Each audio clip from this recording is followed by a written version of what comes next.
que com a informação tá se você sentir das real que então se você pode ver essa constantemente você vai estar constantemente entretenido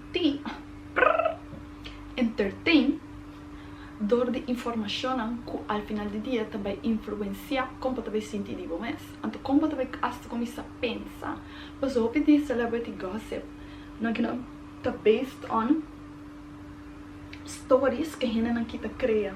Então você vai começar a criticar a gente aqui baseado em uma história que outro gente assim online para não estar assim de boca cabeça. Então, abo que não fazendo conversação de tópico que não inconscientemente vamos saco toda é conversação, toda energy que você bisa tá put on it, the same energy que você vai refletir back dentro da vida.